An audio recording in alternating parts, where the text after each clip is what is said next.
Well, good morning, everyone. Good to see you all, or good afternoon, depending on where you are. We were planning on showing you a short clip on what Nuffic is and what we do, but instead I'll just describe it a bit. My name is Samira Safar. I'm a partnership and program developer at Nuffic.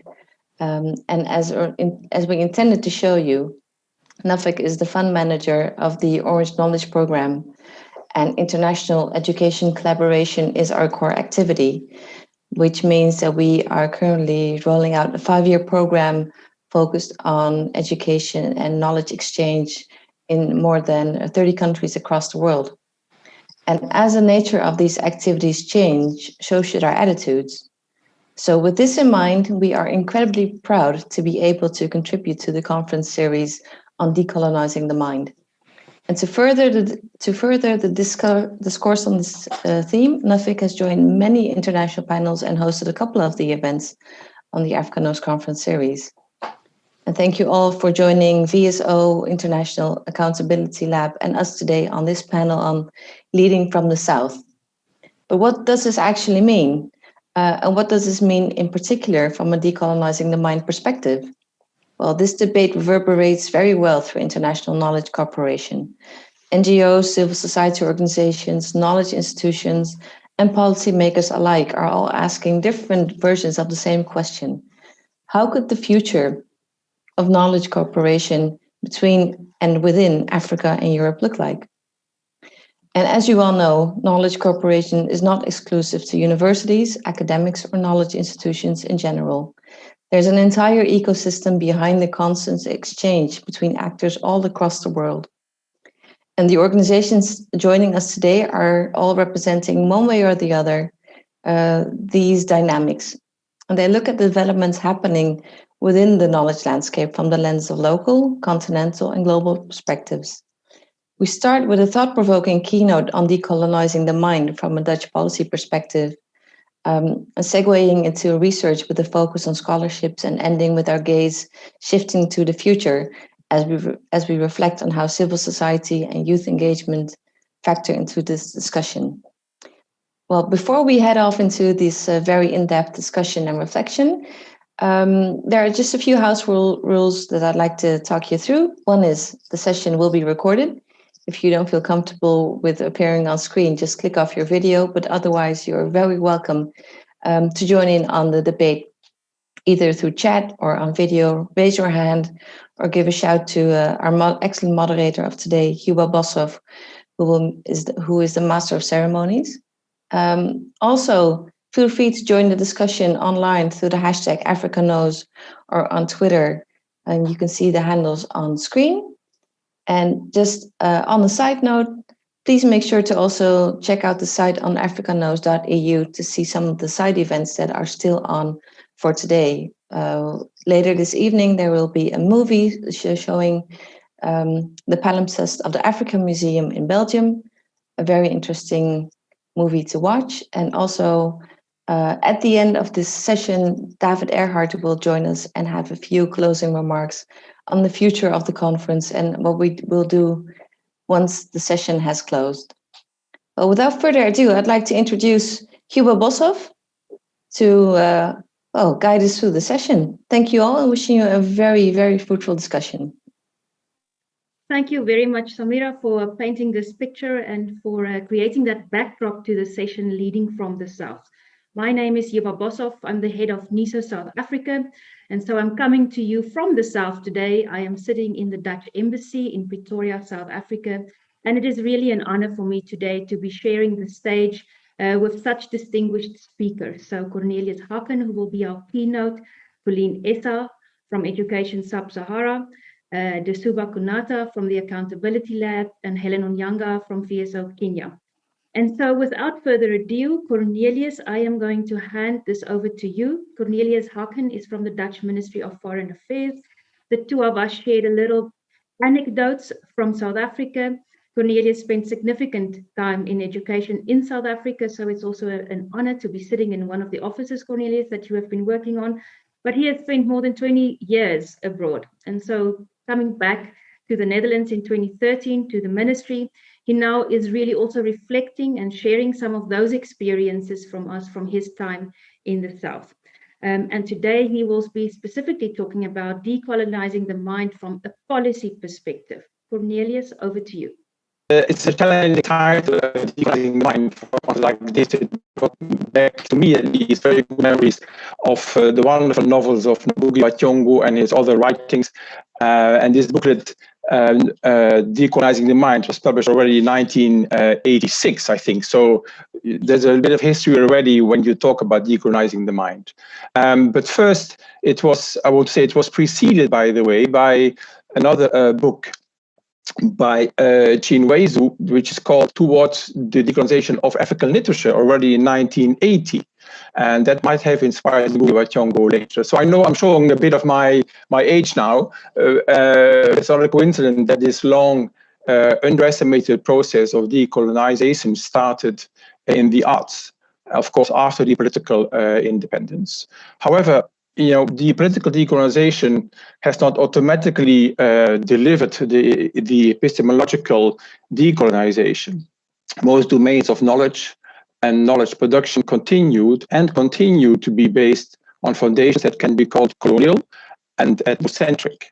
Luckily, going through the many documents and papers and blogs and films and podcasts that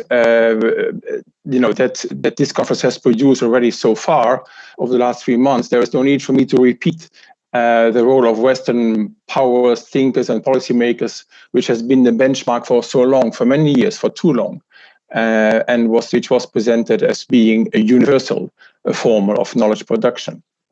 I've been asked to talk to you today from a perspective of a policymaker working as an education advisor at the Ministry of Foreign Affairs. But please know that what I'm going to say today is my personal opinion, is my personal thoughts. It is not the opinion or any future policy from the Ministry of Foreign Affairs. I meant to come to a critical reflection with you on some of the work that we do, that you do, and that we do together. I've also been asked to be both not diplomatic, so I'll try to get being diplomatic. That's always difficult. I've to the of the lens that we have to work with in the ministry as an education advisor. The issue now is, the dilemma is, are we financing or subsidizing the rich of a country? The dilemma is that the teachers and for primary and secondary education are trained in higher education, but the question is, does that really justify the high percentage of ODA that goes into post-secondary education? Should we stop this type of aid and put all our efforts into primary, where even before the COVID-19 crisis, more than 250 million children did not go to school at all worldwide, especially affecting girls, of course. That was my first. My second dilemma, which makes it a bit more complicated even, that taking the perspective of an educator and child psychologists will tell you that decolonizing the mind takes a long time, and best is to start at an early age. An example I want to share with you is that towards the end of the 1990s and beginning of this millennium, the Netherlands supported a small but interesting project at the University of Cape Town on mother tongue-based multilingual education led by the late Professor Neville Alexander. Among the results of this initiative is a program translating and writing children's books in the 11 official languages of South Africa. So my dilemma here is that we as a donor,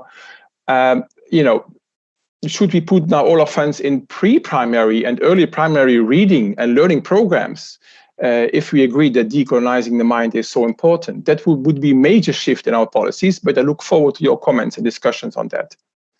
The third dilemma is about financing. Financial data from UNESCO's Global Education Monitoring Report on post-secondary education show that since 2019, more donor funding is going to post-secondary education than to basic education.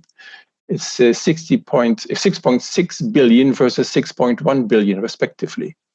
At the same time, you see a high percentage of ODA funds for education being spent in the donor countries themselves. Examples of more than 50% of that in 2019 at least are South Korea and France, for instance. This is what we call tied aid. We spend ODA funds in the donor country, but we promised the world as early at least as 2005 and at the Paris Conference on Aid Effectiveness, that we would stop doing that and that all ownership would be with the receiving countries, including the funds. So, what about decolonizing this and spend the funds where they might make a bigger difference, meaning in the partner countries themselves? Alternatively, we could set a target of, for instance, 75 or 90% of the funds to be spent in partner countries in the Global South. And the universities in the Global South should implement themselves the programs from which they benefit. So this dilemma is an important one when we look at the Orange Knowledge Program, financed by our ministry, and which is the largest education program that we have, in fact, which is then tied aid. Dutch institutions receive the majority of the funds and implement the program. And I would look forward to discuss with my friends from Dutch universities participating today how we could change that and design a future program in a way that does answer the Paris principles of ownership. In this case, meaning really leading from the South. I would like to move to my last dilemma, the fourth, which is fellowship programs in general. The Global Education Monitoring Report again reports that over the years 2017-2019, 10% of all ODA to education worldwide went to fellowships and scholarships for training in donor countries, with another added 17% to this 10 for imputed student costs. So we could look here as well as the intermediate role of an organization like NAFIC, which is kindly hosting us today. Yes, SDG 4, target 4B tells us to expand the number of fellowships, etc. But also that these should be transparently targeted at young people from disadvantaged backgrounds. And 27% of all education ODA is a lot, going to the cost of fellowships in total. So the dilemma now is in how to check their transparency and their effectiveness of these fellowship programs. So first, are fellowships the most efficient way of training and learning? Second, who decides on awarding the fellowships? Third, can we learn from the responses in relation to the COVID-19 crisis and work more in a virtual way, like we're doing today? Contacts between educators, students, etc., all stakeholders are relatively easy online and cheaper, probably. Fourth, could we design a system through which the majority of fellowships would be awarded to universities in the Global South and not in the West? Would that be more effective? And lastly, measuring results of fellowships is very difficult. And as you know, we have to report to Parliament, and reporting on the results, the effects or the impact, I should say, of fellowships is not always an easy one. So perhaps this conference has already given answers to some of these issues, of these dilemmas that I just painted to you. In any case, and repeating that, these were my personal observations, and I wanted to share these dilemmas with you to get our discussion going. I would look forward to doing that. Thank you very much. Over to you, Ruba. Thank you very much, Cornelius. And I think we've now sorted out the challenge on the sound quality. I think what really rings true to me, okay, I get a message from Samira. If you want to turn on your video, we should be stable again. So if you want to at least feel that you are not talking to a black screen, there we go. I think what really resonates with me is also that you are bringing us back to the fact that decolonizing of the mind is not new, and that we can go as far back as 1986 to consider. And yet today, in 2021, we are still grappling with how do we do this, and how do we do it for the benefit of those that it is intended for. You've highlighted four key dilemmas, and I think all of those resonate very much of what we also experience from a local perspective. And in that, you have mentioned that you are speaking not on behalf of the ministry, but if you could poke the ministry today and give them some advice on what comes after the Orange Knowledge Program. Samira mentioned that this 5-year global program will come to an end next year. We are already seeing projects wrapping up. So let's say today you could speak on behalf of the ministry. How would you envision taking into consideration some of these dilemmas that you've mentioned? What could such a program look like? And I'm also inviting the audience, please, this is a conversation. We would also like to hear from you. how can we contribute to this conversation of what is next for global development for the Netherlands? Yeah, thank you, Huba. Please tell me if I have to switch off the video again to get better sound. Otherwise, I just talk. This is a very difficult and a bit of a tricky question because so many of my university friends are listening now or participating. But I hope to do it. One thing is I hope to do that with them together. Any future program, I think, should be developed together with, but not only the Dutch universities. I think also, we have to get to a system where, sorry for calling that the Global South, but anyway, universities and institutes of higher learning from the Global South can participate. So I would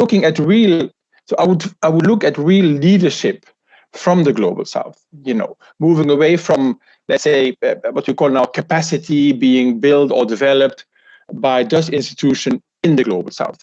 It is difficult, but we really have to do an effort to make an effort to do that, to realize that.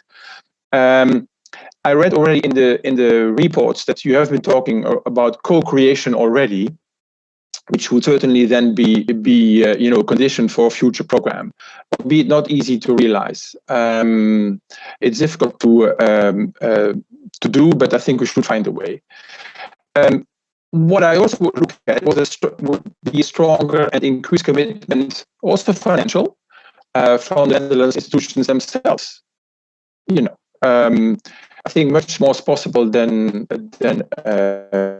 and I would look more, would love to look at more creativity, I find the programs, as far as I know them now, old-fashioned but classical. I would look at, for instance, much more increased, much more exchange of staff, for instance, not only research, but also teaching staff. If you do that properly, it doesn't need to cost much. I would look at joint PhDs, for instance.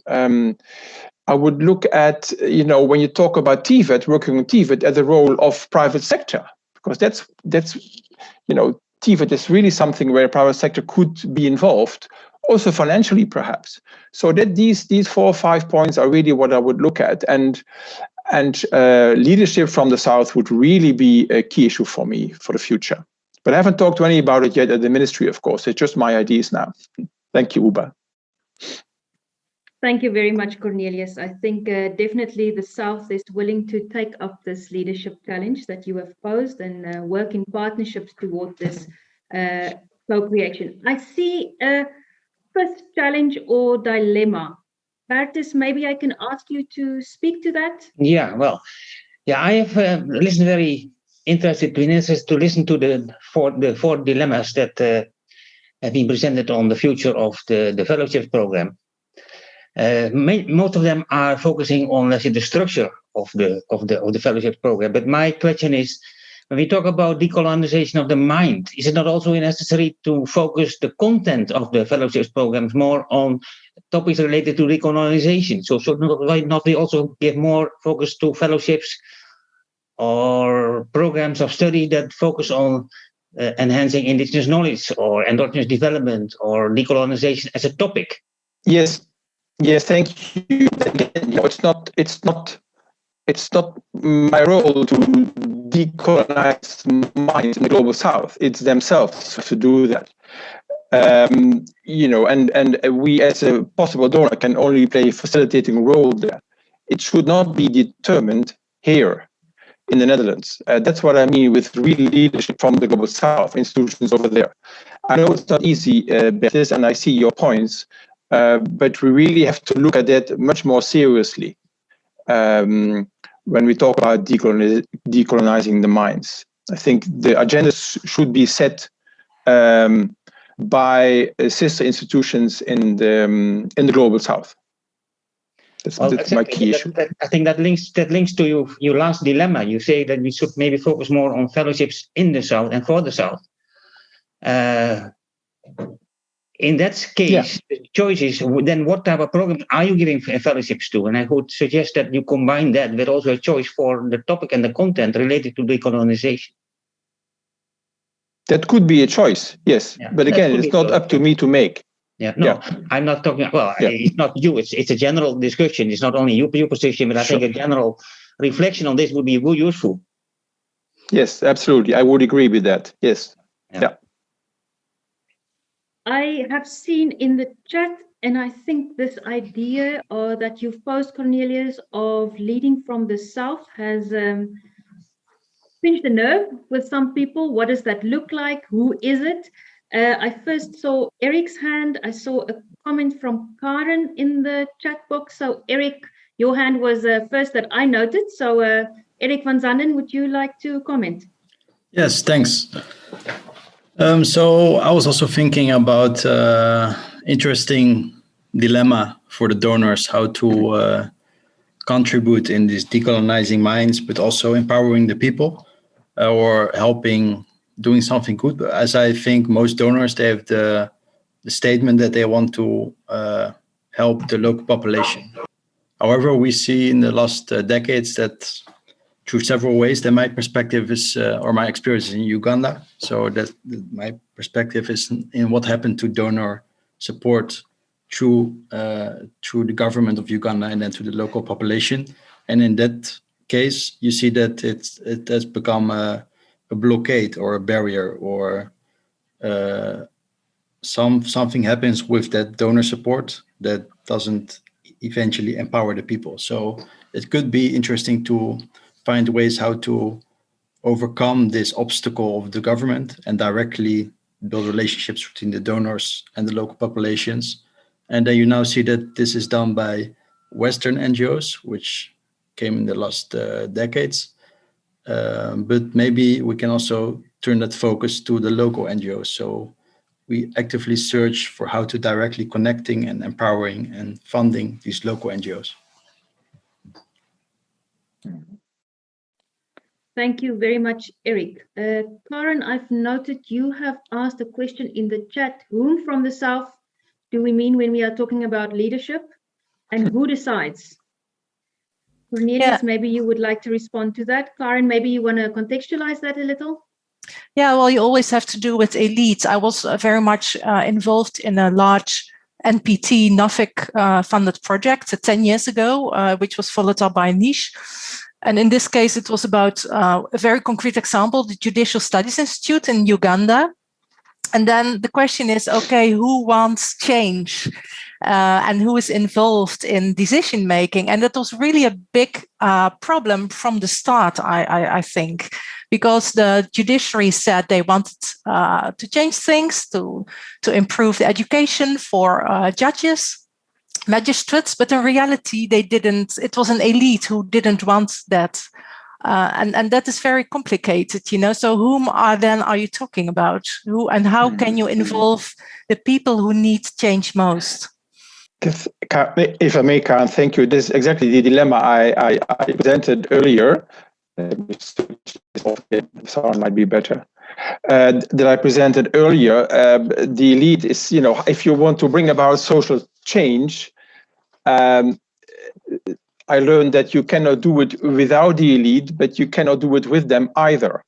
And that's one of the biggest things, the biggest dilemmas that I don't have a solution for, really, when it comes to bring about change. And education is not just about learning, it's also about bringing change into a society. That's what our programs in general are meant to contribute to, not only in education, also in gender, in food, in whatever, you know.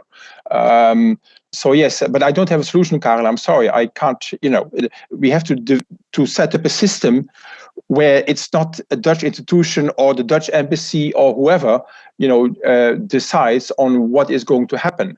But I can't think of one that would work very efficiently, really.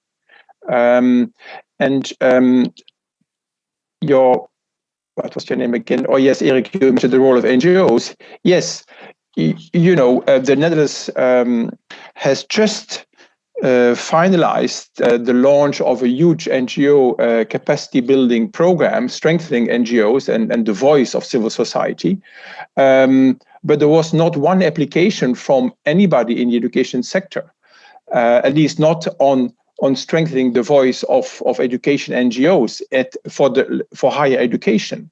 And that program is almost $1 billion. It's called the Power of Voices. And, I would have loved to see a program strengthening local NGOs around the world when it comes to research, higher education issues, TVET, you name it.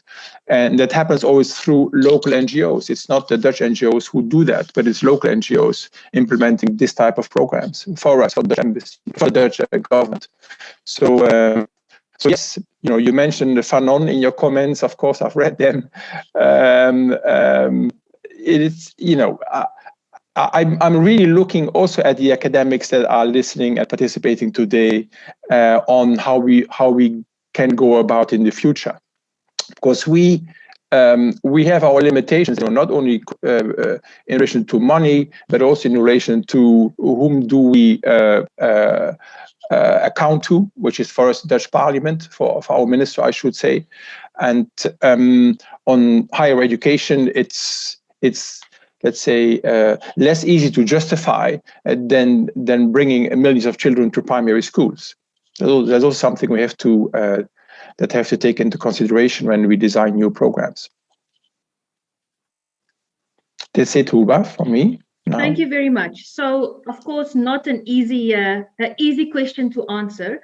I see two more hands, and we do have some flexibility in the program, so I do want to allow both of the participants who have their hands up. So Professor Ditz, can I hand to you, and then Dr. Samia Chassi, over to you. Okay, sure. Thank you very much, Cornelius. And your dilemmas are dilemmas for a long time. Not only the Ministry of Foreign Affairs in the Netherlands is struggling with those, but many other organizations. And also within the Netherlands, it's not only NUFIC struggling with these issues. So in panel 48 last week, we had a chance to listen to the experiences of the knowledge platforms, 4 of the 5, and they have struggled with the same issues, and partly also from the Ministry of Foreign Affairs. And some of the solutions discussed in that panel are very worthwhile to really think through. But what is also important is to mention the activities of NWO in the Netherlands. That is, for those of you who don't know, it's the funding agent for academic research. And there is a particular organization within NWO called WOTRO. And WOTRO, for very many years, has tried to solve some of these problems. Now, first, in not all the programs, but in many of the programs, there is a decision-making committee that consists of Southern scientists. That's one. Second, it was a breakthrough, I think 10 years ago, to enable non-academic agencies in the South to be leaders of programs. It was a breakthrough that the private sector partly played those roles. So it's already there. Then it was a major breakthrough in some programs, not in all, but in some programs, that Southern agencies, Southern universities or think tanks could decide who their partners were in the global North or in the global South. And in quite a number of those programs, it meant that there were no Dutch partners because they were simply looking for the best in the world. Now, all these experiences are quite well documented, but I would like to point out that the last, I think, 5 years, there is a backlash. And the backlash is very much so a political backlash. There is so much discussion about trade and aid that these attempts to make things more transparent and more based in the South, those attempts are really challenged, and they are politically challenged in the North. That's not only happening in the Netherlands. So every attempt to develop a new Orange Knowledge Program or whatever in the future has to fight with these two competing images. The wish to go far more to the South on the one hand, and the political reality in Europe that goes against this same trend. So scientists also struggle with the same things. Now, one last point.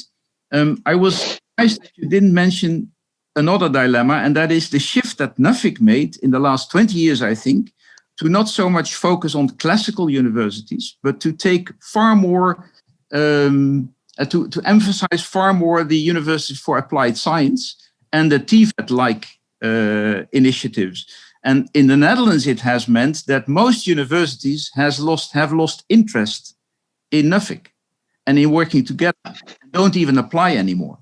So that's a dilemma, because I can tell a lot more about that, but let's leave it like that.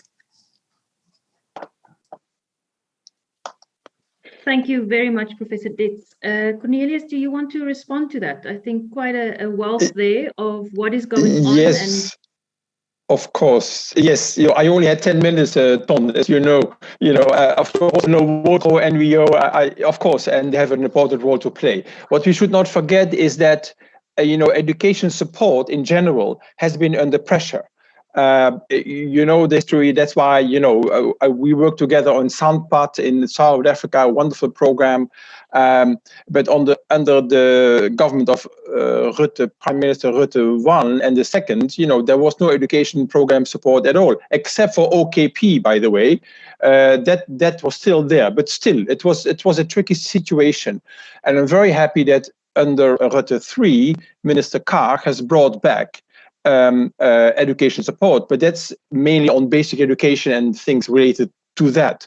But it does create an atmosphere of education is back on the agenda, and we civil servants, I should say, education advisors would need your support to keep it on the agenda, because we don't know what's going to happen with the next elections, which is in a few weeks' time. It could happen again that education is again off the agenda. Then we're really in trouble. It could also have big consequences for a future OKP or whatever we are going to call it. But you're right on. Indeed, I've seen the shift of Nuffic. I've seen the involvement of the University of Applied Sciences. We already were working on that, as you remember, in South Africa, 10, 15 years ago as well. So, but you are absolutely right. And I should have said something also about the structure that exists where Southern University are involved in taking decisions. Yes, but it's not something that we can show to Parliament in an easy way, because it's a quite complicated decision-taking structure. Thank you. Yeah. Thank you very much. Dr. Tsasi, can I hand over to you for the last word on this keynote, and then we will move on with our panel. Thank you so much, Yuba. Thank you, everyone. I have to start with an apology because, Cornelius, I actually missed most of your presentation. I came from another meeting. So my comment actually relates to something that you said when I joined the conversation, which was part of the discussion. And you mentioned that you don't have a role to play in the decolonization project. This was kind of like in reference to theme. And you can please correct me if I got that wrong, but I just wanted to bring in that element to say that everyone has a part to play in decolonization. And I think this session particularly highlights that the drive and the championship of that kind of like project obviously needs to come from the South, and is also motivated mostly from the South. I think we agree on that. But also in the post-colonial and decolonial thinking, we need to work towards creating third spaces. We all need to come to this differently. And Ton and his colleagues very beautifully, I thought, put together an email at the beginning of this year reflecting on the continued colonial mindsets in academia. And I think we can extend that to donor organizations and people who work in these kind of projects. So there is certainly a role to play for all northern partners and stakeholders in the decolonization project. And I think that's something that, allows us to step back totally from what it is that we are doing and from the practice and from all these wicked problems. I think, this conversation has illustrated so well how complex all of these issues are that we are talking about. And I think, Ton, you just, brought in some of those examples that I wanted to say also in terms of, the very concept of development work and who is providing aid and what do we mean with capacity building and what is the role of Southern kind of projects? Are they only on the implementation side, or are they involved in design, the political context? I mean, you just illustrated the complexity of the issues so beautifully. But for me, it was important to say that decolonization really is for everybody, and everybody comes to it from a different perspective and with a different background. And we all need to do work together, I think, in the North and the South, if we want to bring about meaningful change. Thank you. Yeah. If I may, Huba, thank you, Samia. Yes, you're absolutely right. You know, I brought it a bit challenging. What I was meaning is that, you know, it's a bit difficult for me to have a direct role in, let's say, decolonizing the minds of my southern partners, let alone the people that work in institutions over there. I would look more at a personal role here in decolonizing the minds of people here in the Netherlands or in the West. You know, although many of our programs are top-down, this is one that should not be top-down at all. No, I can't tell people working in the South how they should decolonize their own minds. I put it a bit black and white, I know, a big contrasting to get a bit of discussion, but that is what I meant with my comment on that. But thank you. You're absolutely right in what you said. Yes.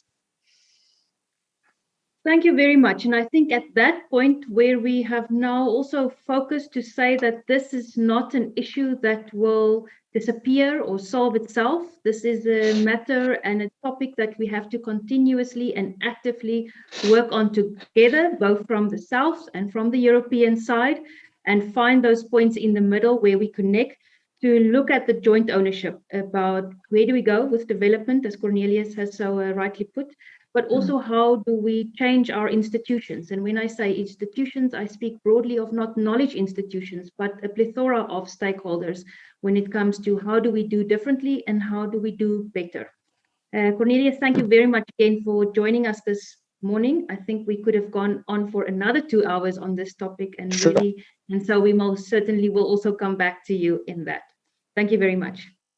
And with that, Pauline, I would like to call Pauline Essa to the stage. Pauline is the Head of Research and Insight at Education Sub-Sahara Africa. And we share a passion for bringing together a network of students, of bright minds, of decision makers, and providing them with what does it mean to improve tertiary education in Sub-Sahara Africa. Pauline studied at Cambridge.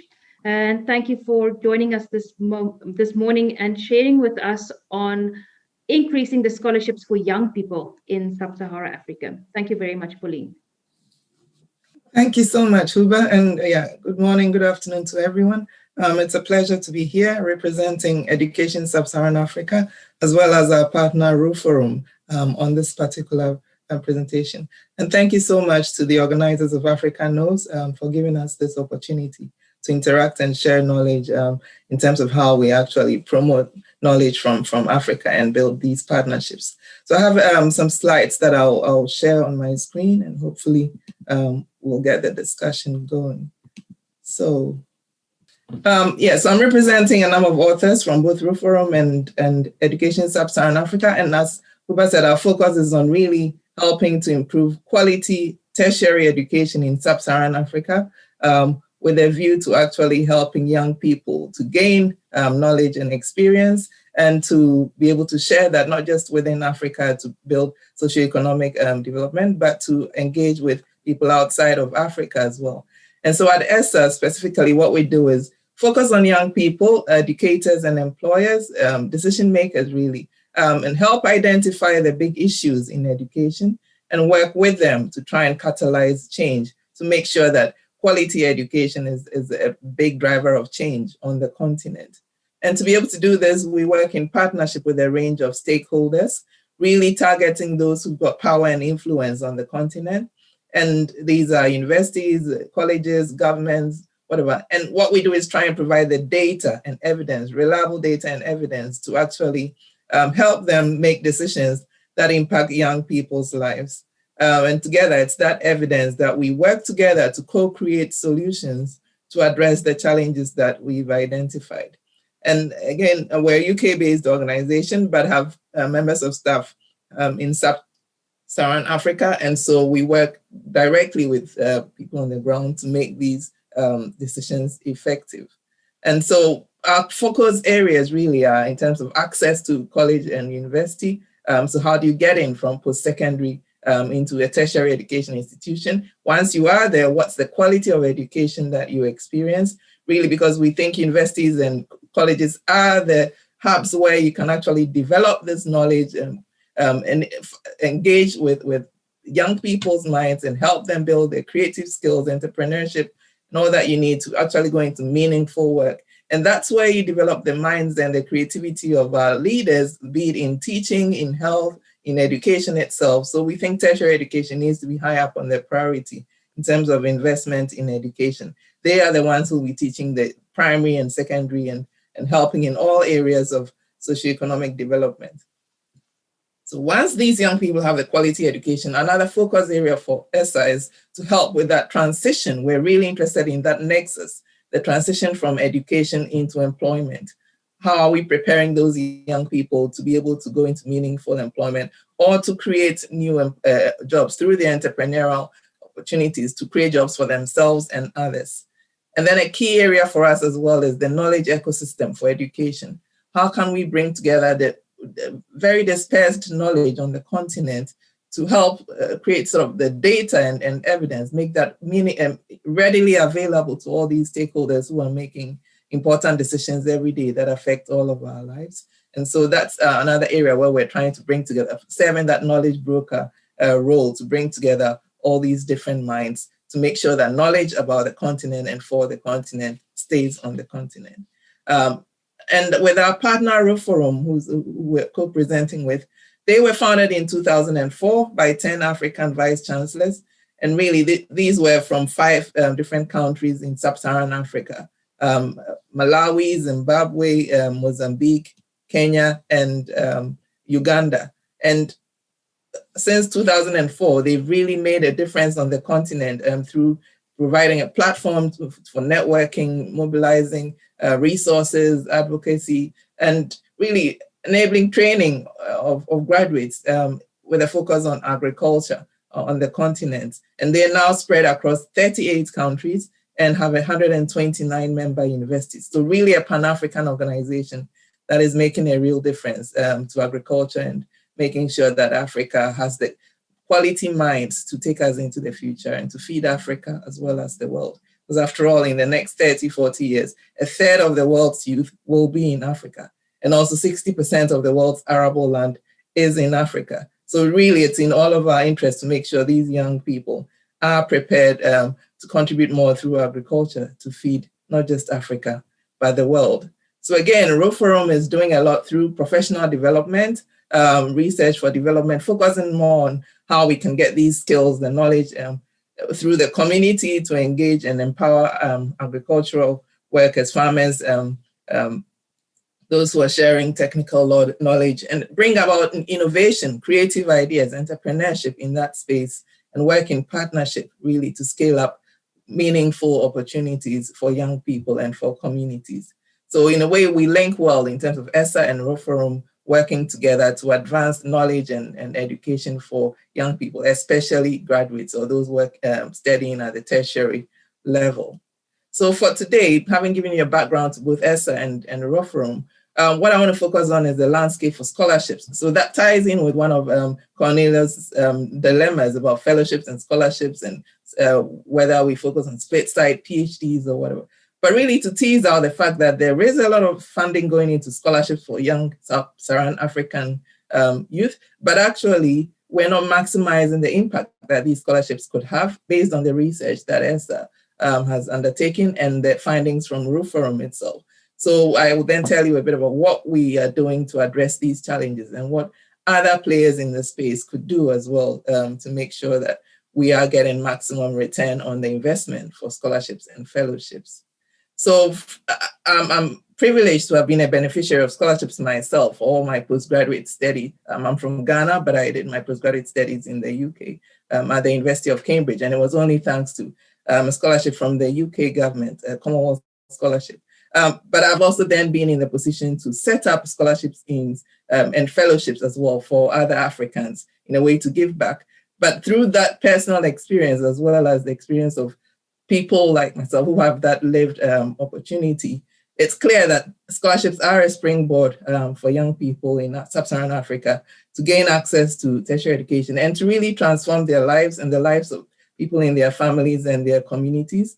And so this is an opportunity that we need more young Africans to experience to really make a difference on the continent. And there's testament to that from so many young people that we speak to day in and day out.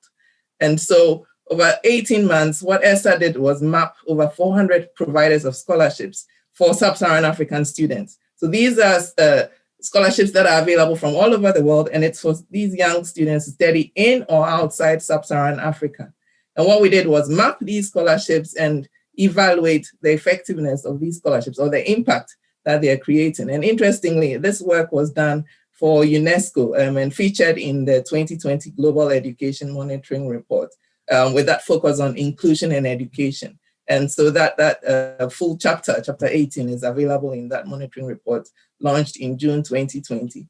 And what we discovered through the research was that there really wasn't a benchmark for evaluating or understanding the impact of scholarships at all. So this was more or less the first report that had been put out looking at sub-Saharan Africa per se. And what we found was quite interesting in terms of who is offering these scholarships and where these students are accessing these scholarships. And clearly governments, both within and outside Africa, were the biggest funder of scholarships for young people from sub-Saharan Africa. And interestingly, China came up top, funding about 43% of all the scholarships for sub-Saharan African students. But what is interesting is that although the amount of funding for scholarships is increasing, which is a positive thing, I mean, in 2019, 2020, about $766 million US was spent on scholarships for about 30,000 students from sub-Saharan Africa.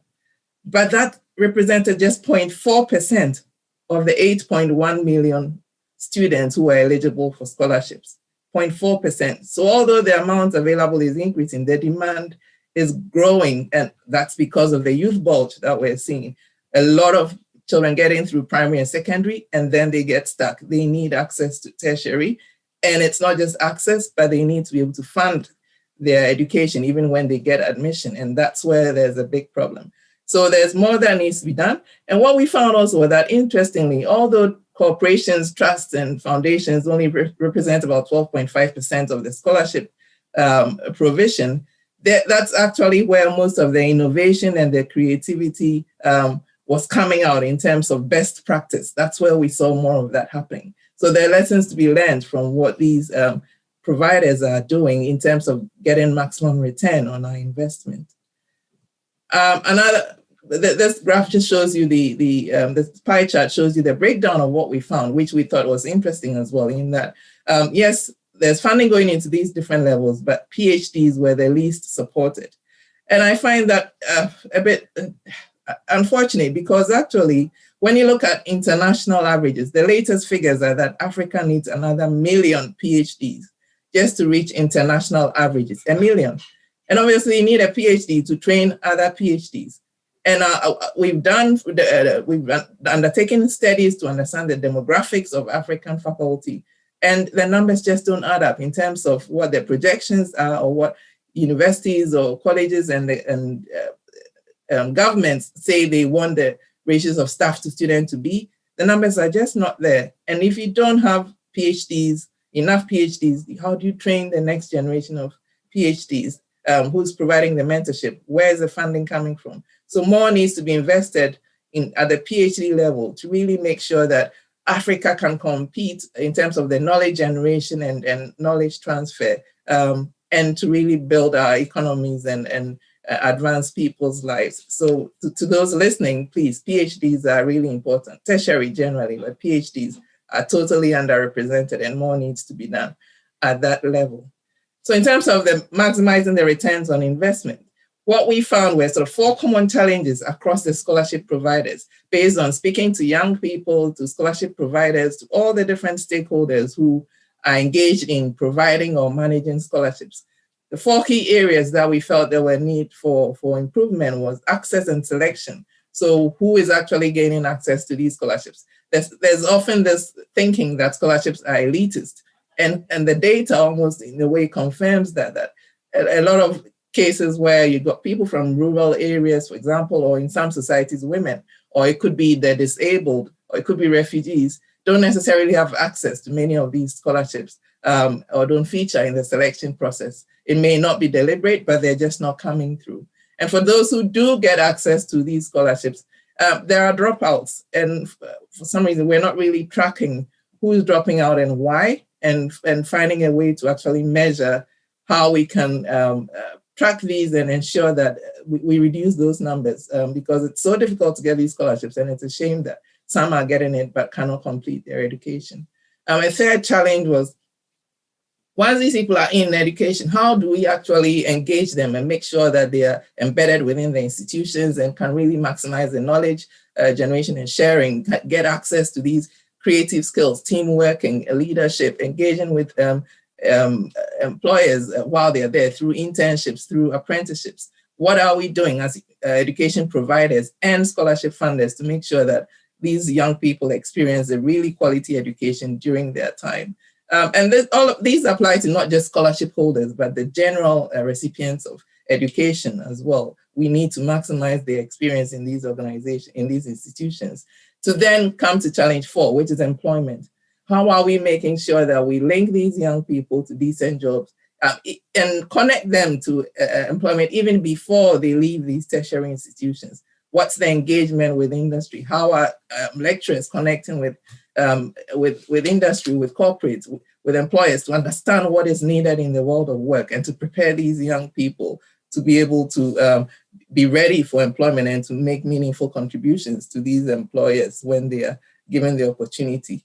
So these are real challenges that we're seeing on the ground, and some of the solutions that ESSA and ROFORUM have come up with based on the research that we did for the UNESCO report was one of these being, we've come up with a set of key performance indicators based on speaking to, mapping 400 scholarships and speaking to the top 50 providers, as well as having a workshop with 20 of those to really brainstorm what are the key measures that we can actually put in place to understand the impact of scholarships.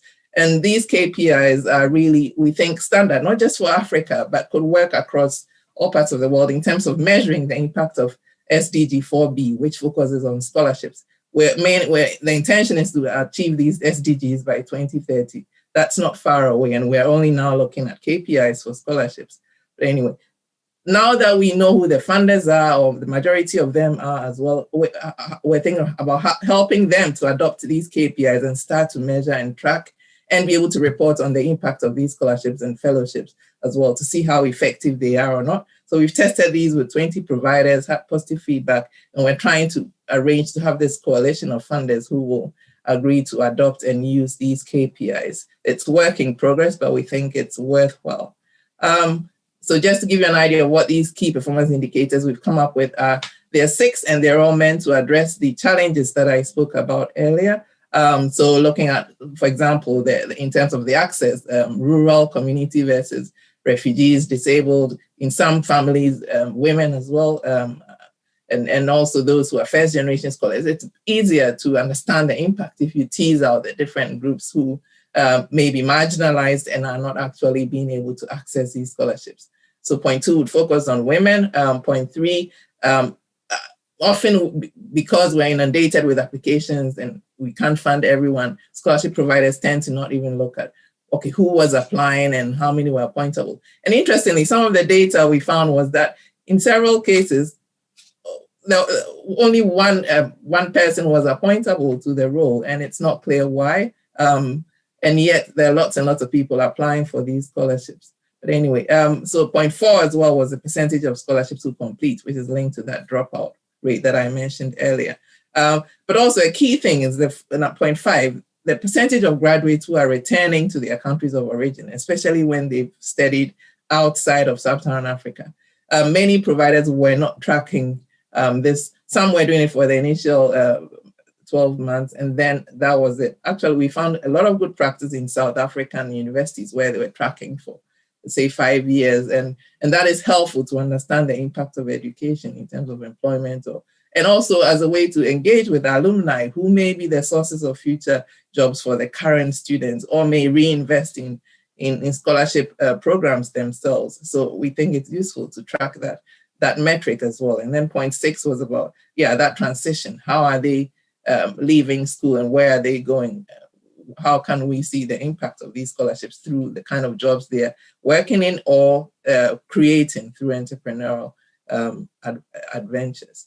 And so another area in which ESSA has tried to make a difference based on the research findings is the young students were telling us, we just don't know where to search for scholarships or how to find them. And so we've set up a database where we put information about all the scholarship providers we found and links to their websites so young people can search to understand when to apply for these scholarships or who is offering scholarships for their subjects of interest based on their country of origin, based on where they are resident now. So you can actually tailor your search to suit your conditions, and then you come up with the options available to you, and it's free to use. And so we've been publicizing this through various channels, digital and non-digital, but also having focus groups with these young people to understand how the site is working for them and to be able to improve it as we go along. And it was interesting to hear one of the students we spoke to so excited about having this resource that he felt would make a difference to himself and other young people. Other solutions that we've come up with as we strengthen university private sector employer partnerships, really in terms of making sure that young people are gaining the skills that are relevant for work and having those potential links before they leave education, and strengthening those alumni networks. We think those are key, especially in Africa, with about 12 million young people graduating out of African universities and technical institutions a year, and only 3 million are finding work now. And that's just going to get worse as the youth population increases, so that some more needs to be done. But also promoting this entrepreneurial culture among these young people so they don't come out of university or TVET institutions thinking somebody has to give them a job, but that we work with them to provide investment, to provide seed funding, to provide mentorship from those who are already in that space to help them become more entrepreneurial and to create jobs without relying on others to help them up that employment ladder. And a case study for how this is working well is our partner Roof Forum, for example. In addition to seeking funds to support postgraduate scholarships, also looks at how to empower these people, especially those from rural areas who want to study agriculture. And what they do is support them through university, but also connect them to agricultural opportunities or employment in their local communities. So by the time they are complete or during their education, they have that connection with these agricultural employers and can do their internships there. And by the time they complete, there's already a route, a pathway to employment. And at least 75% of those graduates are finding work by the time they complete. And we think that's a nice practical or proactive approach that is being taken. And I'm sure there are several of these out there that we can learn from and be able to use to improve that education to employment gap that we currently see. So just as a sort of a wrap up, I mean, next step, these are some of the ideas that we've come up with for making sure that we can maximize the impact of scholarships going forward in terms of increasing the access to education initially, but also then to the scholarships to be able to finance these tertiary education opportunities, but also coming together to really agree on the actions that are needed. I've mentioned the KPIs, but what else can we do collectively to make sure that funding for these young people is invested to give maximum impact? And using that knowledge, those discussions, those thoughts that we generate together to actually transform the space, actually bring about some action and advice that can support other providers who are now on the scene or who have that opportunity to revise how they do things. So we can all work together to increase the impact of these scholarship programs. The KPIs we think would be a big help in this respect to help us learn what's working well, what isn't, to set benchmarks, to be able to go back and look at what's happening and how effective it is or not, and what changes are needed, and to track progress over time. But also importantly, to use the data and evidence to catalyze new investment, to help those who've got funding to understand where to invest to get maximum return, and to ensure that knowledge generation among the youth in sub-Saharan Africa is top of the list, and that we can prepare these youth to transform the continent and impact the world. Thank you very much. I'll stop sharing now. And thank you kindly, Pauline. That was really interesting, and it's wonderful to see the work that you are getting a big thumbs up from Professor Ditz on the work that you have just presented, on the work that ESA is doing on scholarships on the continent, and most certainly also something when you speak about doctoral candidates and the need for doctoral candidates on the African continent, something that is very relevant in South Africa. I have noted a comment from France on partnerships, and I think something that really also links very well to what we were discussing in the keynote about how do we take ownership and how do we really position that the need and the demand is from the South. France, do you maybe want to say one or two things about that comment? Yeah, Rara, do you hear me? Yes, very well, okay. Thank you. Yeah.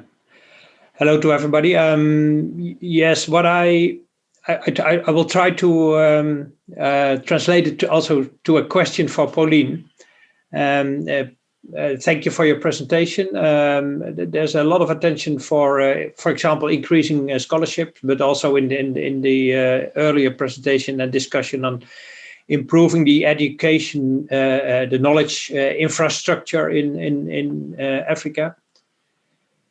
But what I miss is focus on really on the overall impact you want to achieve. And Pauline, you in your presentation you also mentioned a lot of relevance for the for employment and see how scholarships can be connected to employment in the future, etc. But to what extent is economic development in different sectors used as a real driving force for improving the knowledge infrastructure? And to give an example, what I hear is, for example, in Kenya, the ICT sector is really booming. Do you use a development like that, which really relates to what is happening in the country, to improve also the knowledge infrastructure around the ICT sector, for example? And I'm saying this because my background is my reference is the agriculture sector, and I see that a lot of things can change when you look at what is really happening in the sector itself. What are the demands on farmer level, on the SMEs, etc. And you build on the demand and the needs from that sector. thank you very much, Franz. I totally agree with where you're coming from. And my original background is in agriculture, so yeah, I'm biased there as well, although I've worked in different sectors over the time. But certainly, yes, it's important that we're looking more generally at how the different parts fitting. In terms of partnerships, what I meant is, yes, all the stakeholders along the pathway who can contribute to making sure that the knowledge being generated in these institutions is relevant for use outside of education. But yes, certainly the curriculum needs to be focused on the key components of making sure that the knowledge being generated in the institutions is translatable outside of these institutions. So with agriculture, for example, you need to make sure you're engaged with the extension officers who may be connected directly with the farmers. What seeds are they using now? Are they the most high quality? What's the impact on in terms of disease, pest, local diseases and pests? How can we improve the seed varieties that they're using to improve quality and quantity of production? Or you don't just teach that in the institutions without engaging with the farmers on the ground, or transport as well. If you've produced all this, how is it being transported around the country? Is it just sitting in people's farmyards, or tomatoes going rotten on the road just because you just can't get them to market? There are all these factors that you need to think about. But that's where the quality of the education and engaging with the different stakeholders to bring about the curriculum that you're teaching and to give the students a practical experience during their education. So, for example, when I studied at the University of Ghana as an agricultural student, I wasn't only based in the labs. Vacations would go out to the university farms in different parts of Ghana. to actually experience what happens in the farms, how to drive a tractor, all these things that we didn't see the relevance of. But it came back to us as we graduated to understand how what you learn in school actually translates to employment. And I think that a lot of what you're asking is happening with the tech labs, for example. There's more focus in Kenya now on TVET education and the fact that it's not only certificates from universities that can help you find jobs or contribute to society, but that getting practical experience through TVET institutions that have been enriched in terms of strengthened to give good curriculum, good training to young people is the way to go to really tackle this huge youth bulge that people are struggling to comprehend what will happen in the next 10, 20, 30 years. And so definitely strengthening capacity through linking African institutions that may need capacity strengthening with those that are doing it well in and outside the continent, and making sure that the technical skills that are and the curriculum that is being taught is fit for purpose and will provide the experience and the knowledge needed to actually drive change. That is what we need on the continent. Yeah, thank you. So a joint vision and a joint roadmap. Absolutely. It's really needed, the support from the national government and also sector organizations, etc.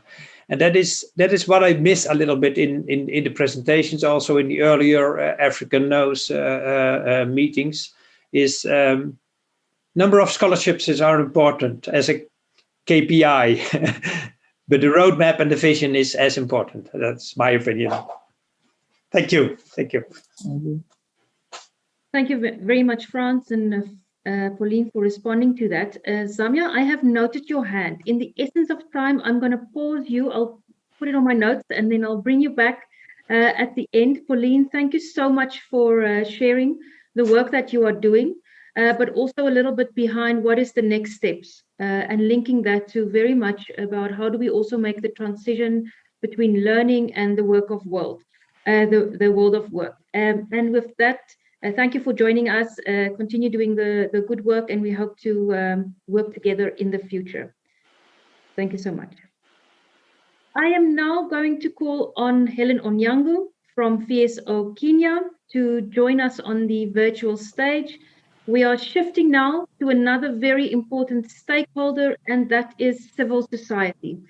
Helen has many years of experience in the management of the non-profit organizations with an academic background in arts and social sciences. And so this morning, your input on how do we connect, how do we make sure that there is not fragmentation is very important to contribute to the discussions that we've already had. Helen, over to you. Okay, thank you, Huba, and thank you for giving me this opportunity to be able to input into this discussion.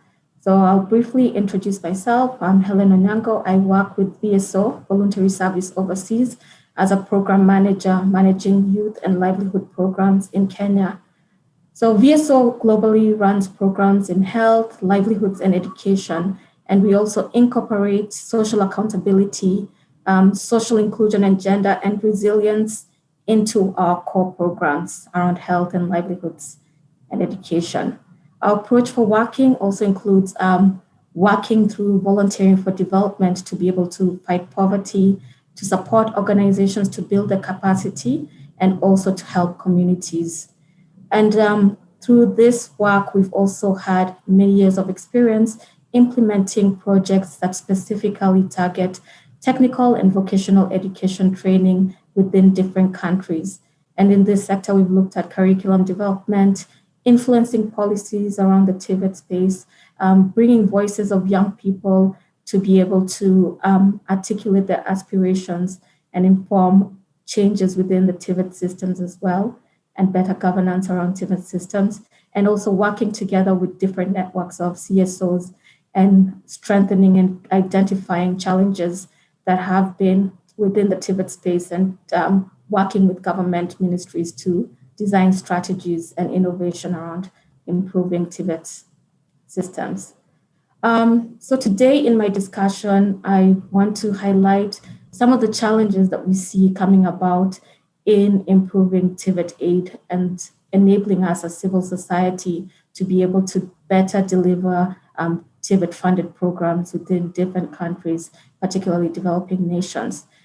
And we all recognize that now technical and vocational educational training systems really need to be strong because they play a particular role in terms of reducing poverty and enabling countries to achieve social economic development.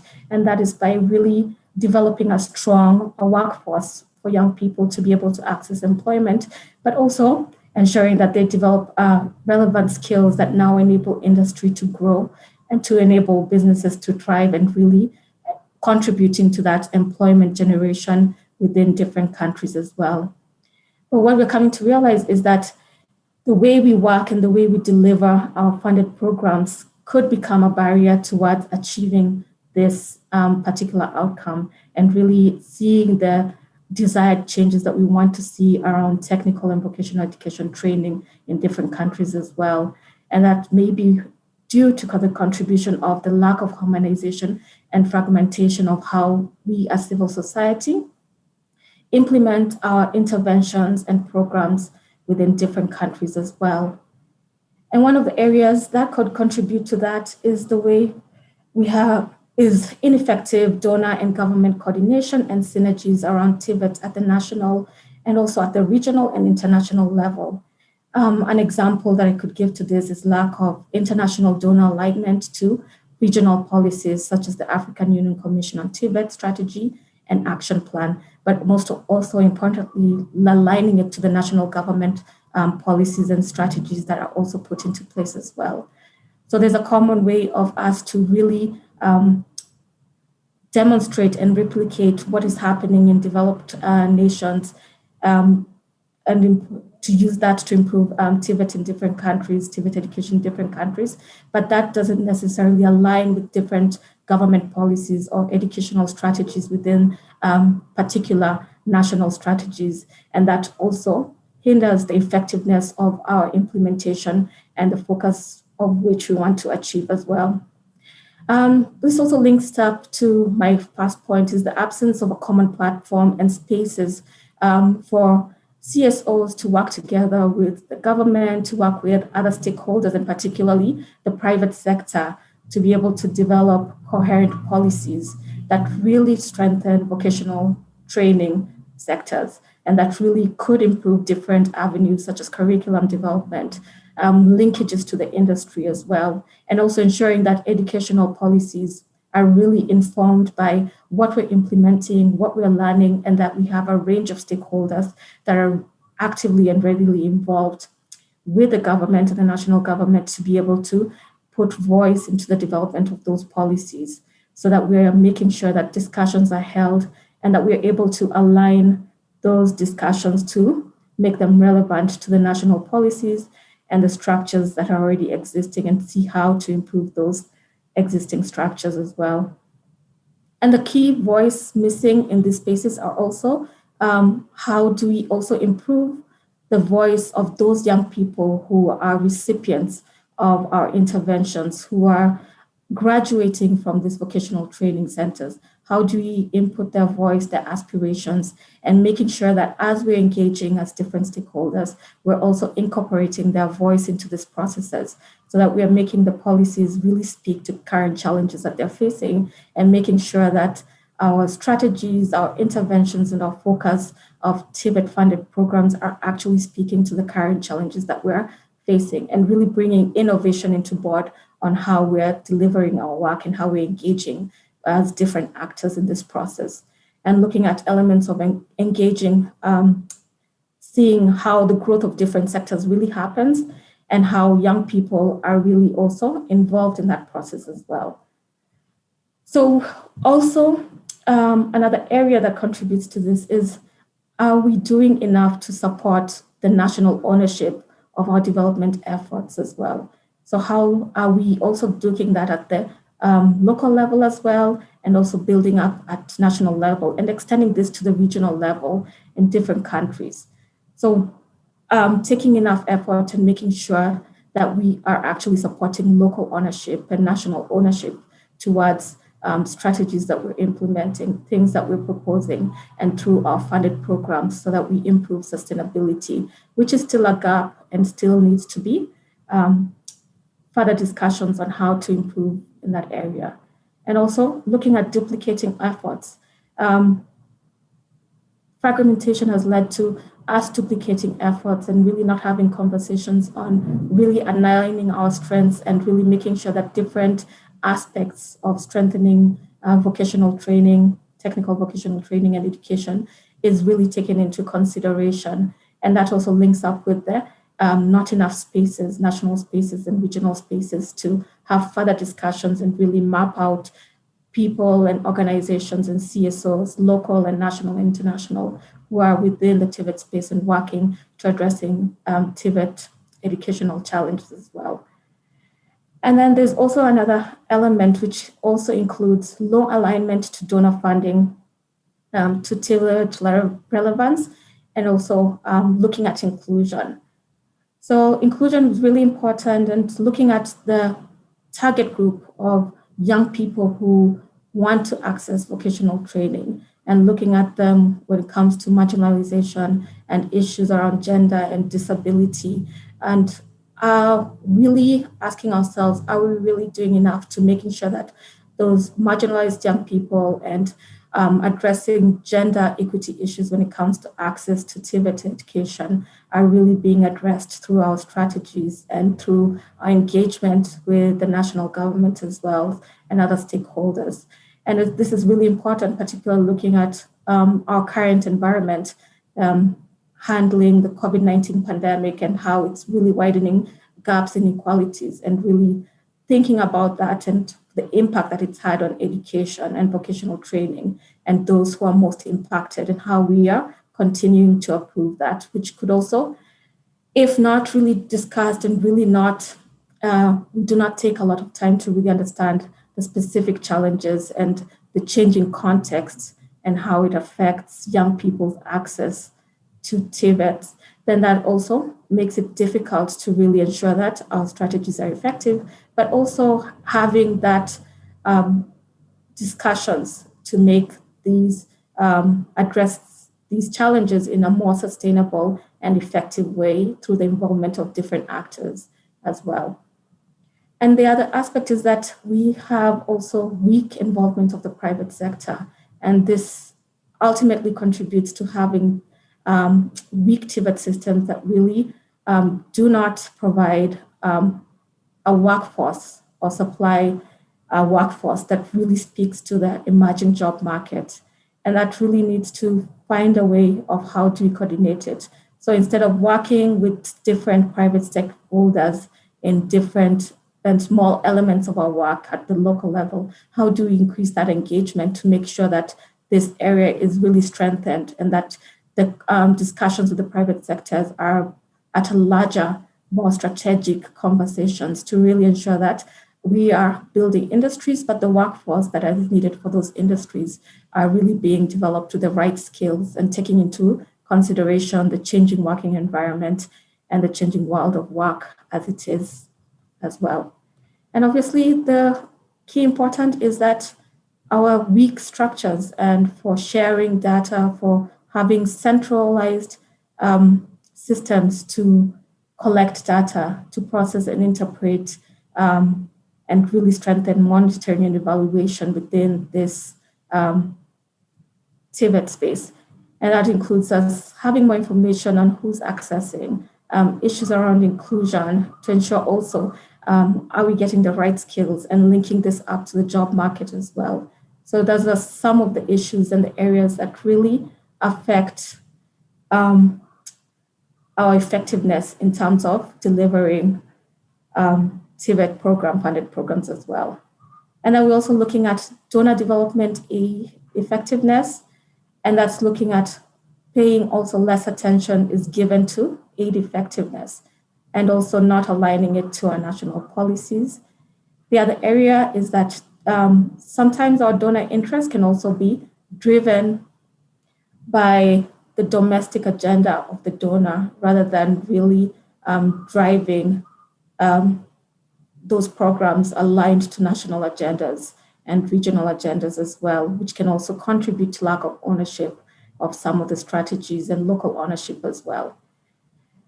And just thinking about those challenges that I've highlighted and coming out from discussions that we've had and also seeing it, having previous discussions as well, there are other avenues that we could also be able to address these challenges. And this could be looking at better coordination mechanisms for more relevant TVET education, bringing together the government, donors, and the private sectors, and particularly the young people and different stakeholders.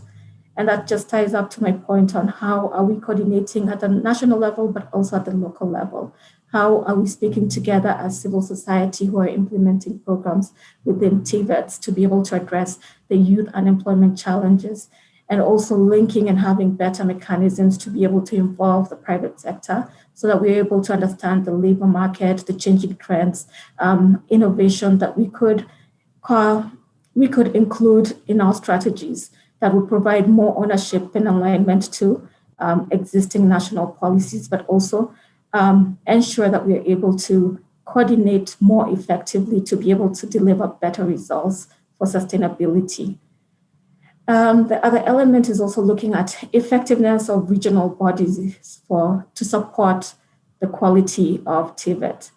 And that is supporting a technical, industrial, vocational, and entrepreneurship training, and looking at it from a regional perspective, but also from a national perspective.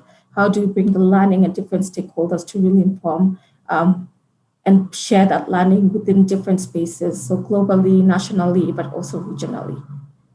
And another solution would be, what is really important is building youth engagement spaces where they can give and share information on skills and employment, on aspirations, on challenges that are barriers to them that would enable them to improve learning, and really building that youth voice into our systems so that we are able to hear the youth voice when they're advocating for better quality when it comes to training and education in technical training centers, when they're able to ensure that they're getting the right technical skills as well.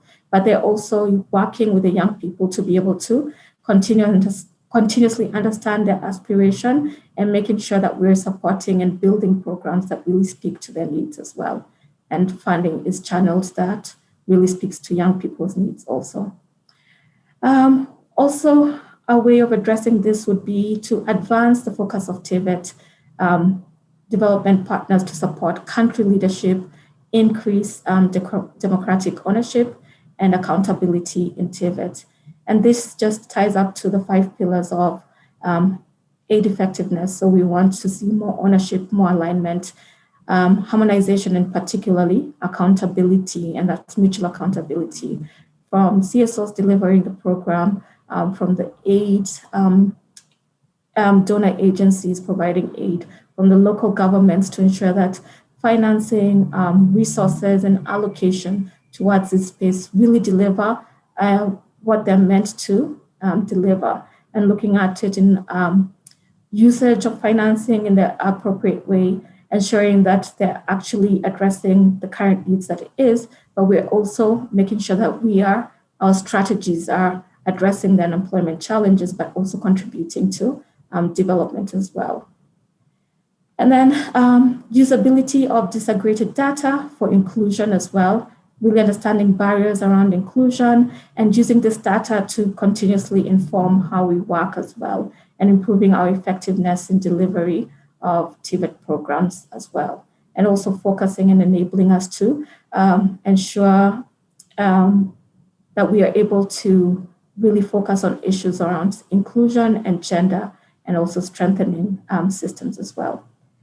And then working with evidence-based lobbying and advocacy, really bringing stakeholders together to be able to address challenges and issues and policy issues that we are seeing, and really being able to contribute towards those development of those policies. And this is looking at different agencies, from local agencies, international agencies, and also incorporating the youth voice into our advocacy work, and stronger involvement and engagement of the private sector.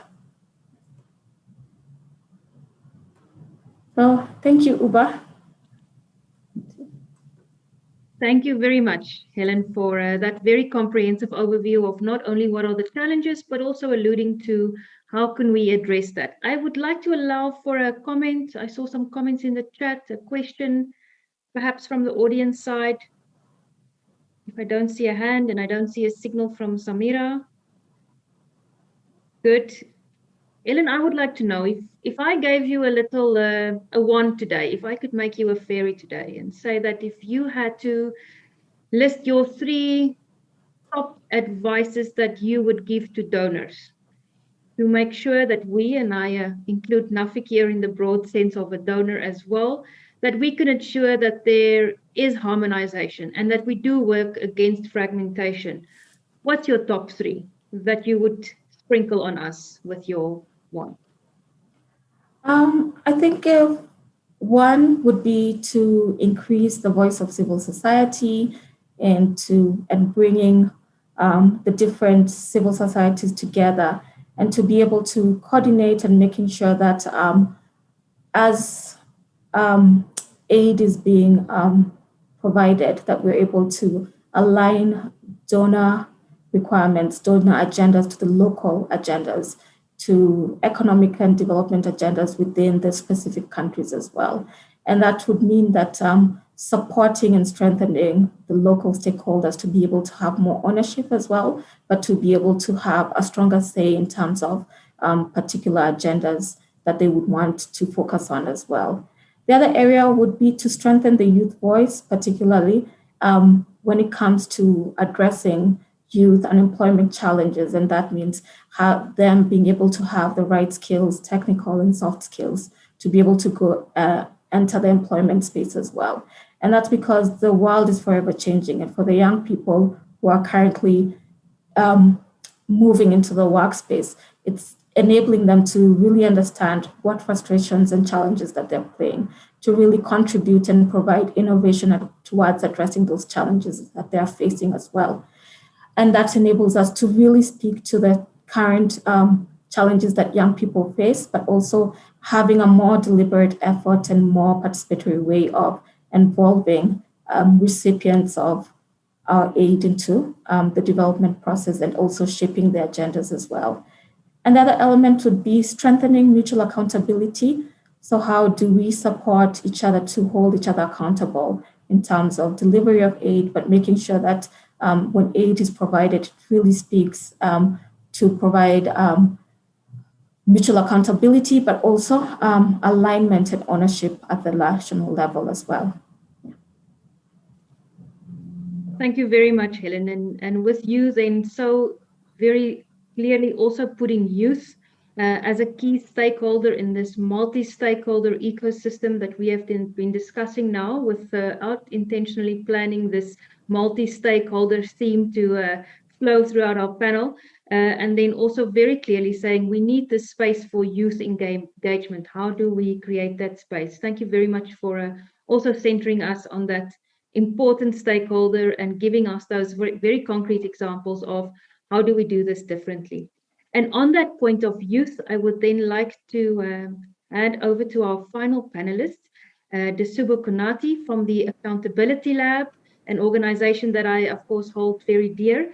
And today she will be talking about the youth as thought leaders and as action heroes. So we often hear the Superman cape. So I am very interested to hear what does this action heroes in the youth sector look like. Disubo spent many years in Canada and in France before returning to Mali, and recently joined from the Accountabilities Lab in Mali, the office in Washington, D.C., and now works as a program officer as part of the Global Learning Division. Disubo, over to you. Thank you very much. Hi, everyone. Can you hear me well, first of all? Okay, perfect. Good.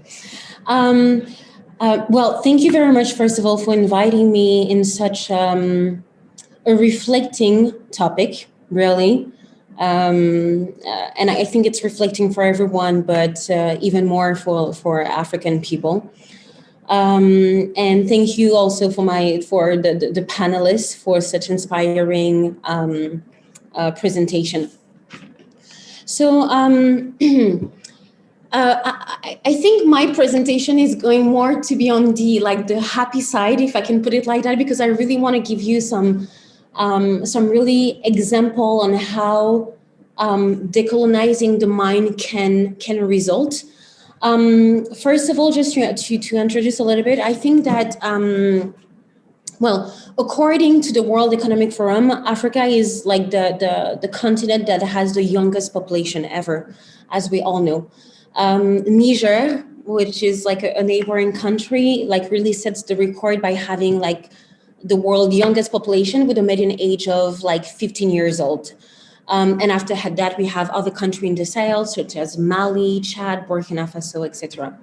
So this population is definitely a wealth, and it must be seen as an asset and not as a burden.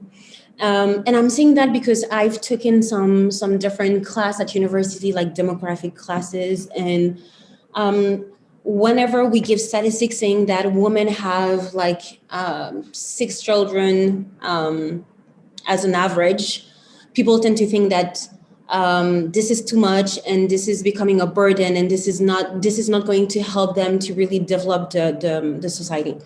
But I think that due to the constitution of our population, it is more and more it's more than necessary that that our public policy, that our development project, that our education project,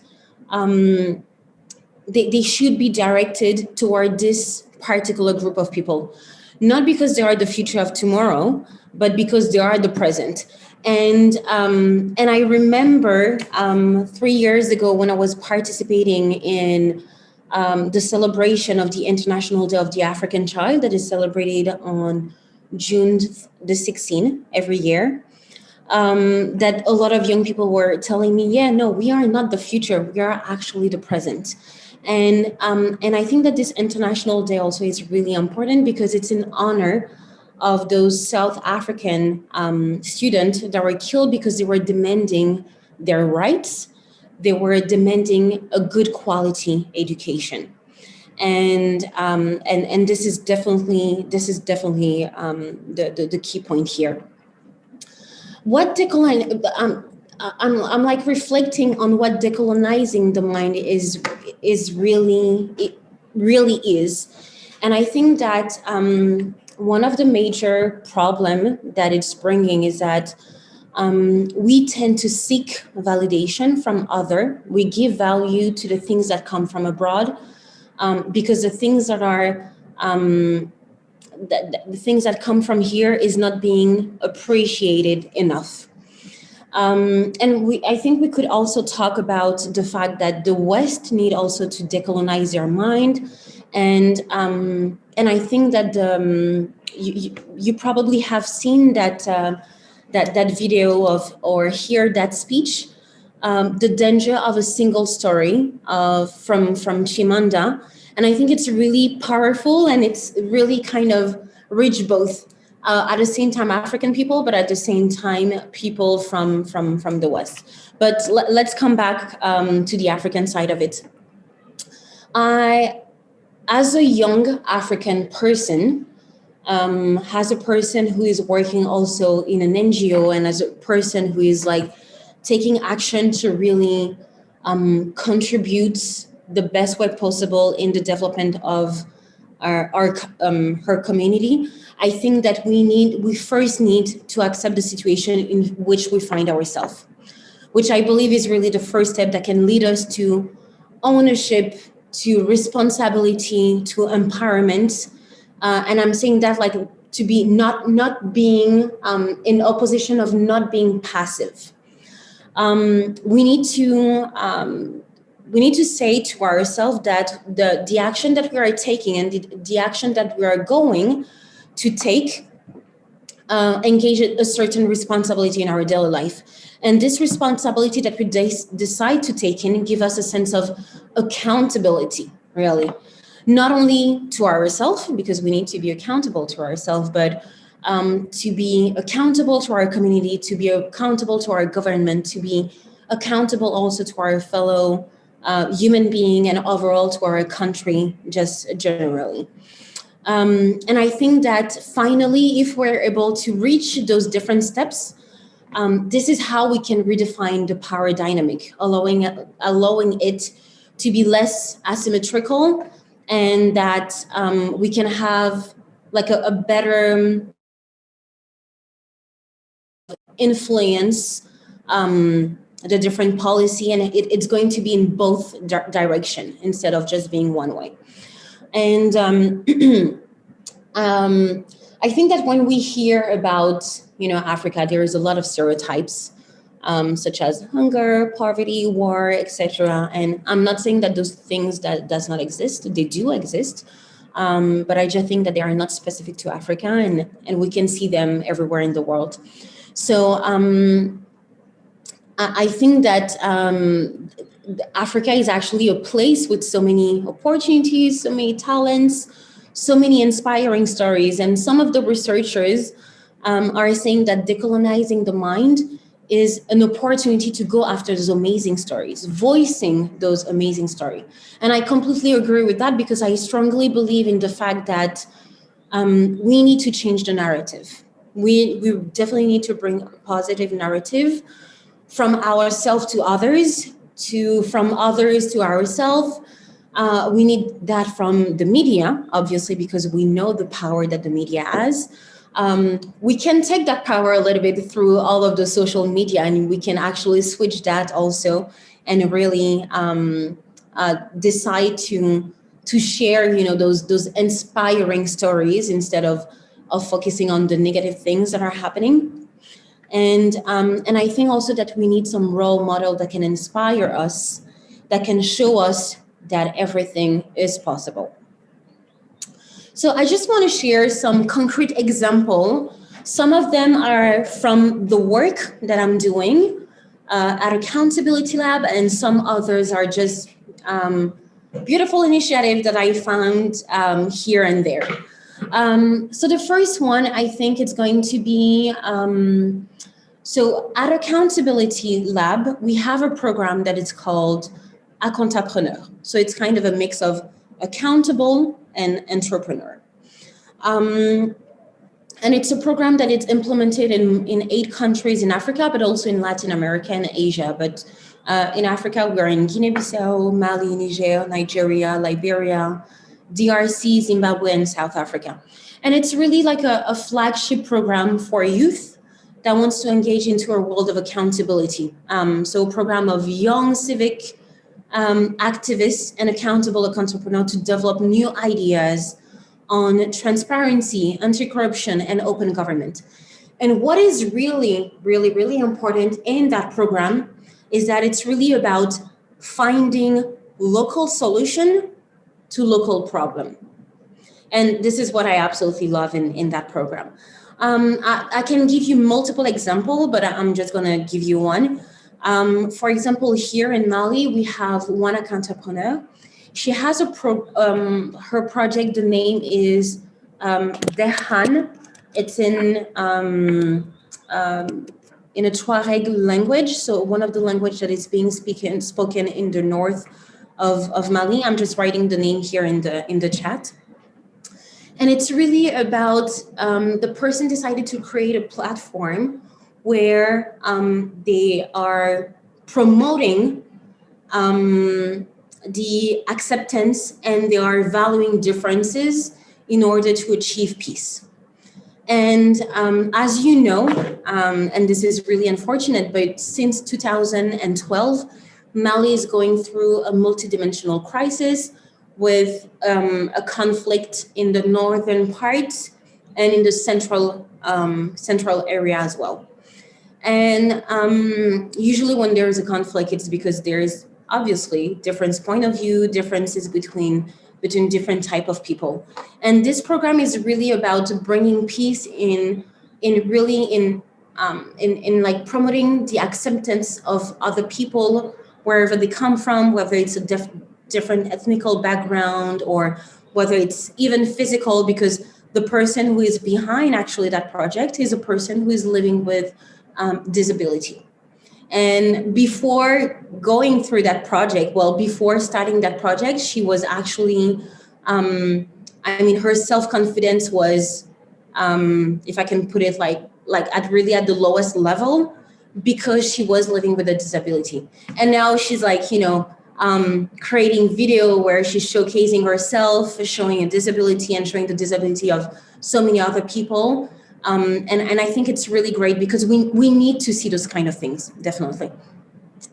Another example that I can give you, and going back on the main argument of Tiango, the Kenyan writer on decolonizing the mind, which is using local languages.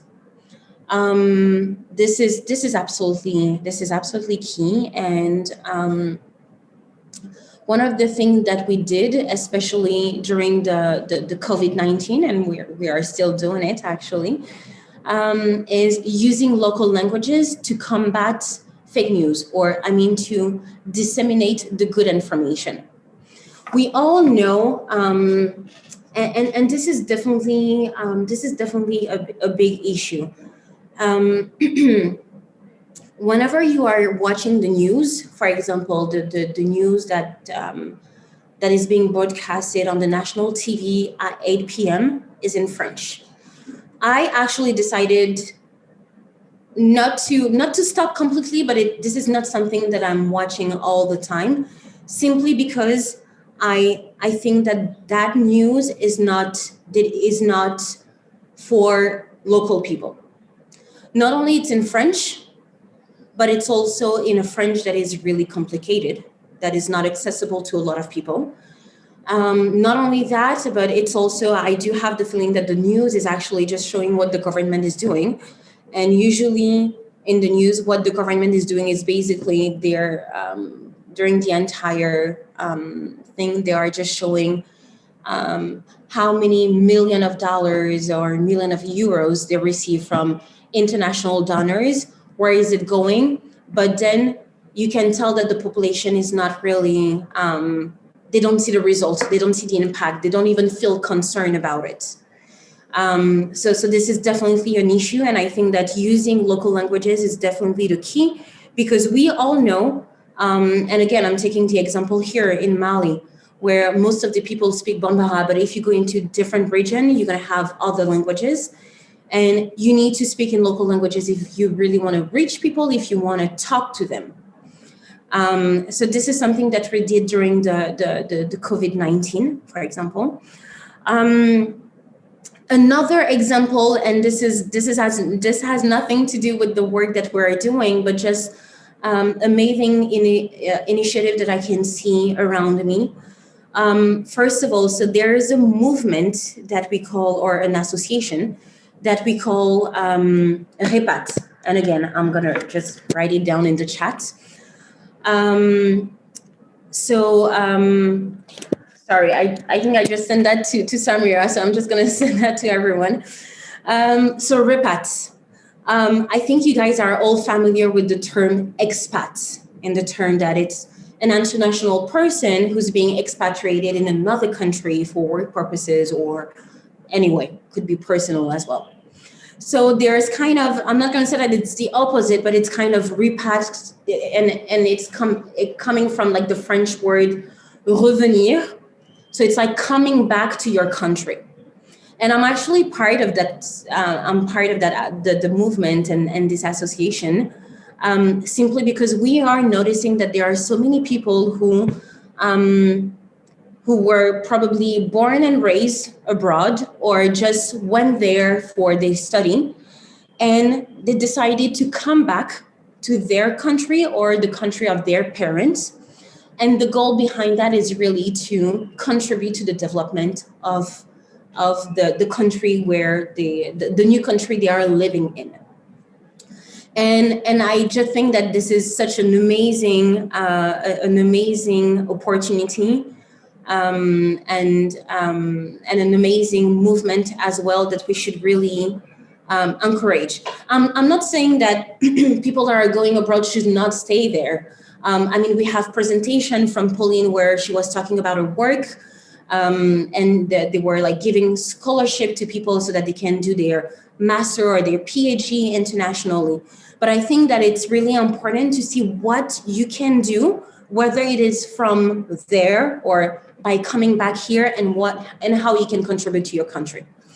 By opposition maybe to that, that term that we use, which is the brain drain, for example. And there is a lot of statistics, a lot of studies that have been done on that specific topic, showing how, Africa is at the same time losing because of that, but they are gaining a lot through, for example, the financial remittance. I think we all know, in Africa, we all know about, Western Union and those kind of things. Another example that I want to give, it's also another initiative from the US Embassy, which is the YALI network. So it's basically the Young African Leadership Initiative Network. And again, it's really about offering an opportunity to get an education abroad.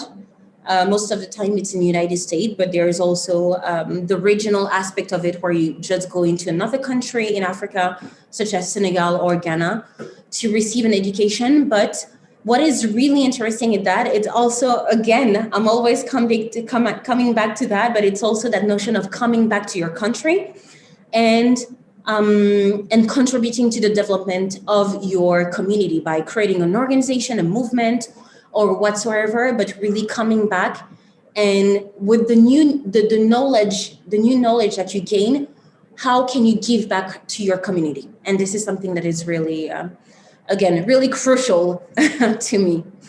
And just my last example, and just to conclude, I mentioned just a little bit earlier the importance of having role model. At Accountability Lab, we do that through a program that we call Integrity Icon, where we identify and celebrate honest civil servants, simply because the corruption is really rampant. And we want to make sure that we can give role model to the youth, showing them that this is not the only option. You have amazing people that are working in the government that are providing really good services that serve to the population. And we need to have more role model like this. But then if I look on the international scene, I do think that we do have some really good role model, or at least we have African people that have been able to reach some really high position, which is, again, what it is showing to the population. It's showing that everything is possible, right? And it's also a way of, showing, maybe trying also to change the dynamic, to have a better and positive impact on our country and our continent. So for example, in United Nations, we had Kofi Annan. At the head of UNAIDS or ITU, the International Telecommunication Union, we had a few years ago 2 million, and I'm being a little bit patriotic here, but we had 2 million that were at the head of those organizations. Right now, if we look at the World Health Organization, we also have an African at the head of this organization. And the last example, obviously, it's the World Trade Organization, or not only we have a woman, but we have a woman that is coming from Nigeria as well. So all of those examples are really key, I think, for young African, because it shows, some people might think that, but it's just showing that, they are at the head of, organizations that were being created in the Western world. No, it's not that. It's actually the fact that they are showing to all of the youth in Africa that it is possible.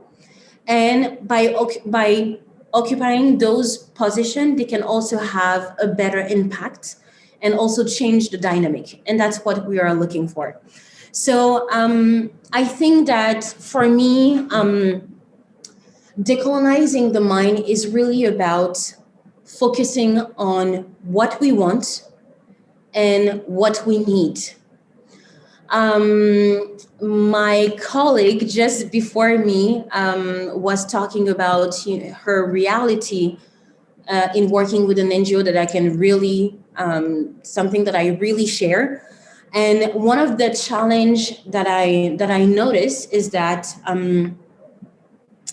unfortunately, even though whenever you go to school, that's what we teach you, and that's what is written on a lot of documents, but in reality, the financial agenda or the political agenda or the priority agenda, it's not really, the decision is not being made here. And I think that we also, we talk a lot about a need-based approach, and this is not all the time, being applied, and which is really unfortunate. I just want to give an example.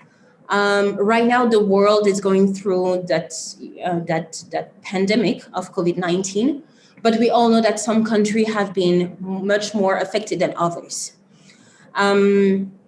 We, in our work, we are raising a lot of awareness about the COVID-19 and specifically trying to combat the fake news and trying to really disseminate the good information. But I can tell you that if you go outside, you're going to see a lot of people, whenever you talk about COVID-19, for them, it's not a reality. Simply because it didn't, the situation, if we compare, like, I don't know, UK, France to Mali, it's definitely not the same. And at the same time, there are some other diseases or other crises that were here before the COVID-19 that are still here and that might be here after the COVID-19 that we still need to face, whether it's the conflict on the north, whether it's the malaria that have killed way more people than the COVID-19. So I just think that I remember that when that pandemic started, we had a conversation with our staff, and one of the fear that we had is that the fact that we are being imposed on an agenda, that all of the financing is like shifting towards the COVID-19, even though it's not like a crucial necessity for us compared to other countries. So I think that's it on my side. So back to you. Thank you very much, Suba. And what I really appreciate about this presentation is how you've also reminded us of all the wonderful and positive things that are taking place, where we do see the change and where we do see that the youth, as you have so aptly said, it is the present, the youth is not the future.